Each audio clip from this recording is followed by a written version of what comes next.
Mention you're traveling to the Netherlands and people will usually respond with, "Oh yeah, Amsterdam." Travelers might also know Kinderdijk, Giethoorn, and Zaanse Schans, but that's about it. Clogs and cheese. This is how most people experience the Netherlands. But if you ask a local what's typically Dutch to them, they'll have a very different answer for you. These are the top 9 Dutch traditions to show you the Netherlands the best of local culture. The Nijmegen 4-day marches is the largest multiple-day marching event in the world and captures a very important part of Dutch culture: love of the outdoors, sport and exercise, and healthy living. The event is held on the 3rd Tuesday of July every year. Participants walk 30, 40, or 50 kilometers every day for 4 days, taking in some of the country's most beautiful landscapes and quaint villages along the way. It's traditional for participants to stay in local villages, and many families open their homes up to guests. At the end, the Nijmegen parties, a huge celebration, is held. When it was first held in 1909, the march was organized by army soldiers, but this has changed over the years.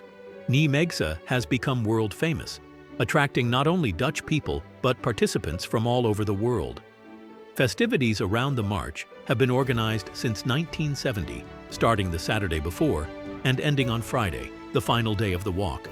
Get involved by either walking the march, or part of it, yourself, or skipping straight to the Nijmegen festivities. If possible, take the opportunity to stay in a local home. It's a great way to learn and experience more of Dutch culture. The Netherlands is home to several breweries, some of them world famous, such as Heineken, and some more locally famous, such as Hertog Jan, Texel's Beer, and De Lekkere. Many Dutch breweries organize tours and tastings of their beers. You get to see the inside of the brewery, learn about the process of making beer, and hear about its history. Beer has been brewed in the Netherlands since the 1st century AD. In the Middle Ages, it was usually abbeys that did the brewing until proper breweries became widespread. Today, more people in the Netherlands drink beer than wine or any other alcoholic beverage. In Dutch culture, beer is very much a social drink. Outside of the country, Heineken is the most prominent Dutch beer, but for locals, it's considered a special event beer. Most people prefer other labels. Participating in Dutch beer culture is easy. Join a tasting tour at a local brewery to learn more about the significance of the drink. Or else you can go to a pub or terrace and order a beer on tap, just as the locals do. Bloemencorso literally means flower parade, and it's a procession of floats decorated with millions of flowers, mostly dahlias. These floats aren't just pretty, they're huge, artistic, and often carry themes like fantasy, politics, history, or satire. It's like the Dutch version of the Rose Parade, but with a signature style and often next-level creativity. Each team starts months in advance, designing and building the frame. In the last days before the parade, hundreds of volunteers pin individual flowers by hand onto the float. They mostly use dahlias because they're sturdy, colorful, and bloom in late summer. It's not just decoration, it's art meets engineering. There's often music, dance, costumes, and a whole festival around it. The Netherlands is synonymous with cheese, with Gouda, Edamer, and Rijpenaar, among the most recognized varieties. Incredibly, there are around 300 farms in the Netherlands that produce their own dairy products. Cheese is one of the most cherished Dutch food traditions and has been made in the Netherlands since at least 800 BC. Their love for cheese has earned them a Dutch nickname, kaaskoppen, which means cheese heads. Cheese is eaten for breakfast or lunch, paired with a slice of bread, or cubed and eaten with mustard as an accompaniment to a drink. The best way to learn about Dutch cheese culture is through a cheese tasting. Much like a beer tour, a cheese tasting experience involves a walk around the factory and an explanation of the entire process. Tours in Gouda and Amsterdam are quite touristic, but the tour at Rijpenaar is more popular among locals. King's Day, one of the most important Dutch festivals, is celebrated across the country every year on the 27th of April. It marks the birthday of King Willem-Alexander. As tradition dictates, everyone dresses up in orange and celebrates together on the streets and canals. Jumble sales, musical performances, and playing old games from generations past is all part of the tradition. There's also a lot of drinking at King's Day parties, especially in Amsterdam. How to participate in King's Day as a tourist? First of all, dress up in orange, the color of the royal house. If you don't have an orange shirt, red, white, or blue, the colors of the Dutch flag, will do. Lots of tourists flock to Amsterdam for King's Day, but in smaller cities and towns, locals have the upper hand. Utrecht, Uden, The Hague, and Rotterdam all host wonderful celebrations starting on the night of April 26th, which is called King's Day Eve. If you like to party, attend a King's Day festival and stay up until the next morning. The Jumble Sale in Utrecht goes on all night, but in many other towns it starts around 7 a.m. and finishes in the afternoon. Just be sure to double-check the dates. King's Day used to fall on April 30th, but now it's changed to the 27th.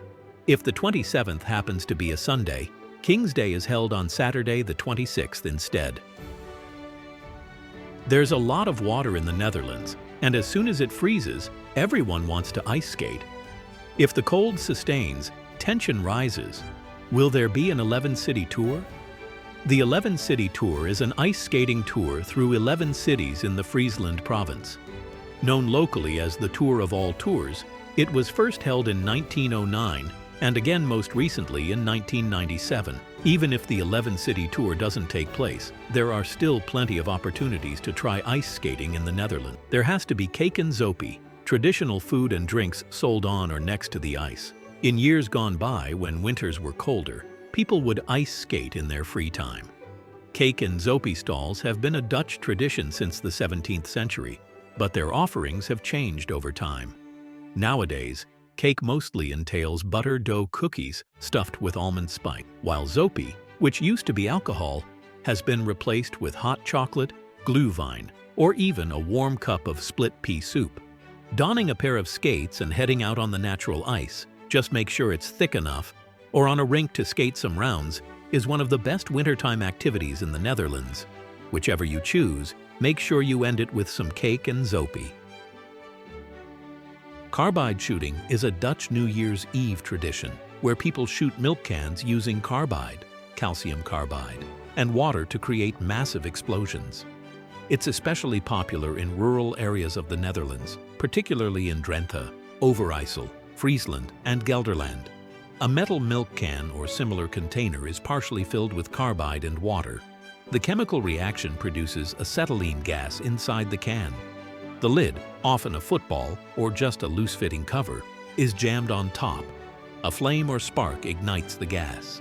The lid shoots off with a loud bang and flies through the air, sometimes hundreds of meters. It's a festive way to ring in the new year, especially in the countryside. It's loud, fun, and comes with a bit of friendly competition over who can make the loudest bang or shoot the lid the farthest. Kind of a rural alternative to fireworks. But like with fireworks, there are risks. That's why some municipalities regulate or ban carbide shooting unless it's done in designated areas. Helmets and ear protection are common. Celebrated on December 5th, Cinterclaus is one of the most cherished Dutch traditions. It is rooted in the legend of Saint Nicholas, the patron saint of children. The celebration began as a religious observance, but over time, it has evolved into a festive occasion filled with joy and gift-giving. The festivities begin in mid-November, when Sinterklaas supposedly arrives from Spain by steamboat and is welcomed by excited children and their parents. At night, children leave out their shoes, along with a carrot for Sinterklaas's horse, hoping to find gifts or sweets the next morning. In reality, the parents play Sinterklaas and place a present in their child's shoe. The big party, Sinterklaas's birthday, is on December 5th. On this day, families gather to celebrate Pakjesavond, where gifts are exchanged, often accompanied by humorous poems or surprises.